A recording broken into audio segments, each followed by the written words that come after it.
അഫ്ഗാനിസ്ഥാൻ ശ്രീലങ്ക ഏകദിന പരമ്പരയിലെ ആദ്യ മത്സരത്തിൽ ഇരട്ട സെഞ്ചുറി നേടിയാണ് ലങ്കൻ സൂപ്പർ താരം പതിമൂന്ന് സംഘ തരംഗമായത്. കാൻഡിയിലെ പല്ലേക്കലെ സ്റ്റേഡിയത്തിൽ നടന്ന മത്സരത്തിൽ നിസംഗയുടെ വെടിക്കെട്ടിന് പിന്നാലെ നിശ്ചിത ഓവറിൽ 3 വിക്കറ്റ് നഷ്ടത്തിൽ 381 റൺസാണ് ലങ്കൻ ലയൺസ് നേടിയത്.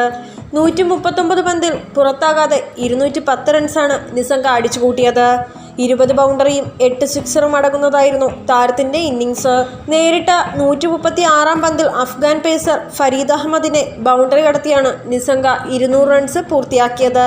ഏകദിനത്തിൽ ഇരട്ട സെഞ്ചുറി നേടുന്ന ആദ്യ ശ്രീലങ്കൻ താരമെന്ന നേട്ടവും ഏകദിനത്തിൽ ലങ്കയ്ക്കായി ഏറ്റവും ഉയർന്ന റൺസ് നേടുന്ന താരമെന്ന നേട്ടവും ഇതോടെ നിസംഗ നേടിയിരുന്നു. ഇതിഹാസ താരം സനത് ജയ്സ്വാൾ 2000-ൽ കുറിച്ച 189 റൺസ് മറികടന്നാണ് നിസംഗ ഈ നേട്ടത്തിലെത്തിയത്. ഈ ഇരട്ട സെഞ്ചുറി നേട്ടത്തിന് പിന്നാലെ മറ്റ് ചില റെക്കോർഡുകളും താരത്തെ തേടിയെത്തിയിരിക്കുകയാണ്.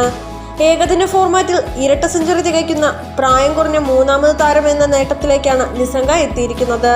ഇന്ത്യൻ താരങ്ങളായ ശുഭ്മാൻ ഗില്ലിനും ഇഷാൻ കിഷനും ശേഷം വൺഡേ ഫോർമാറ്റിൽ ഡബിൾ സെഞ്ചുറി പൂർത്തിയാക്കുന്ന ഏറ്റവും പ്രായം കുറഞ്ഞ താരമാണ് ലങ്കൻ ഓപ്പണർ. ഇതിനു പുറമെ നേരിട്ട പന്തുകളുടെ അടിസ്ഥാനത്തിൽ ഏറ്റവും വേഗത്തിൽ ഇരട്ട സെഞ്ചുറി പൂർത്തിയാക്കുന്ന താരങ്ങളുടെ പട്ടികയിലും താരം 3ാം സ്ഥാനത്തെത്തി. ഇഷാൻ കിഷനും ഗ്ലെൻ മാക്സ്വെല്ലുമാണ് 1ഉം 2ഉം സ്ഥാനങ്ങളിൽ ഇരിപ്പുറപ്പിച്ചിരിക്കുന്നത്.